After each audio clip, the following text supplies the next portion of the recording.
Čau visiem, mani sauc Karina. Domāju, ka esat pamanījuši ar vien pieaugošo korejiešu sejasādes kopšanas produktu popularitāti. Šodien parunāsim par korejiešu sejasādes kopšanas noslēpumiem. Pirmais – double cleansing. Double cleansing, jeb divkāršā sejasādes attīrīšana, ir tāda metode, kurā sejas sākumā tiek attīrīta ar eļļas bāzes produktu un pēc tam ar ūdens bāzes produktu. Šī metode ir īpaši populāra tieši Japānas un Korejas sejasādes kopšanā, taču šobrīd to izmanto visā pasaulē. Izmantojot šo metodu, mēs varam būt droši, ka no sejas tiks notīrīti visi netīrumi, gan saules aizsarkrēms, gan kosmētika, gan visi pārējie netīrumi. Pāda tiks atstāta tīra un sagatavota nākošajiem sejasādes kopšanas soļiem. Pirmais solis dubultajā sejasādes attīrīšanā ir izmantot produktu uz eļļas bāzes. Eļļas bāzes tīrīšanas līdzeklis ir efektīvs, jo tas spēj sadalīt un izšķīdināt eļļas piemaisījumus. Piemēram, kosmētiku, saules aizsarkrēmus. Šis produkts var būt dažādās formās, kā eļļa,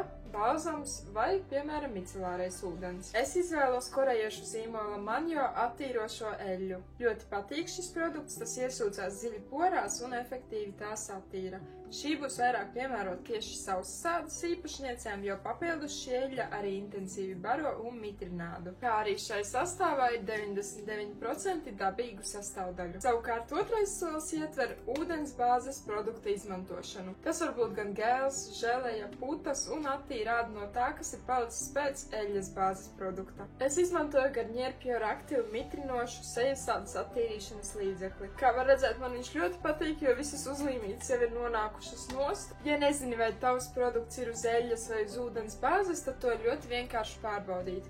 Skatāmies sastāvdaļu sarakstu, atrodam un skatāmies uz pirmo sastāvdaļu. Ja pirmā sastāvdaļa ir ūdens, tad produkts ir uz ūdens bāzes, bet ja pirmā sastāvdaļa ir kaut kāda veida eļļa, tad tas būs eļļas bāzes produkts. Otrais – esences un serumu iekļaušana sejasādes kopšanas rutīnā. Korejiešiem ļoti patīk iekļaut savā sejasādes kopšanas rutīnā serumus un esences. Populārākās sastāvdaļas ir jau pazīstamā hialuronskābe, niacinamīds, C vitamīns, tejas, koka eļļa un daudzi citi. Un viena sastāvdaļa, kas ir īpaši iecienīta korejiešu vidū, ir gliemežu mucīns. Tas nodrošina mitrināšanu, atjaunošanu un tam piemīt dziedinošas īpašības. Tagad arī drogās ir pieejams šis korejiešu ļoti mīlētais Cosrx zīmola produkts, kura sastāvā ir gliemežu sekrēcijas mucīns. Arī man šis produkts ir ļoti iekritis sirsniņā. Sākumā man šķita, ka šī produkta konsistence būs tāda lipīga un nepatīkama, jo tas tomēr nāk no gliemežiem, bet tas ir ļoti maigs un patīkams, ātri iesūcās. Lai gan es šo produktu lietoju tikai 2 nedēļas, manai ādai tas jau ir ļoti iepaticies.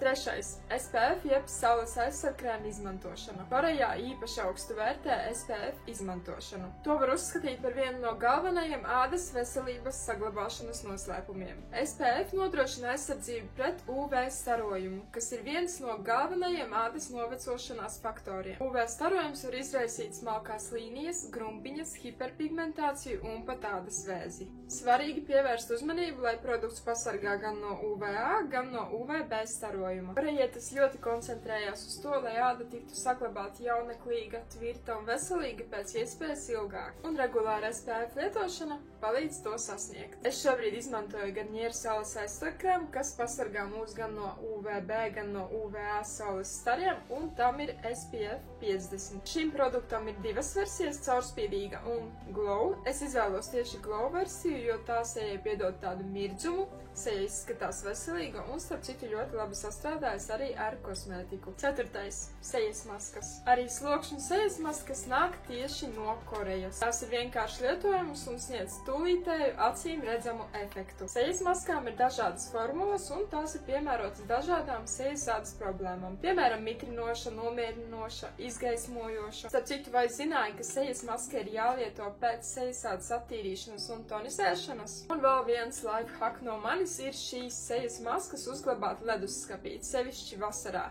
Tad tās sniegs tādu atvēsinošu, patīkamu efektu, un ticiet man, kad ārā ir +30, tas ir ļoti patīkami. Ceru, ka jums šis video šķita interesants un noderēja. Droši varat komentāros padalīties, vai jūs zinājāt šos korejiešu sejasādes kopšanas noslēpumus. Tad jau līdz kādam citam video. Atā!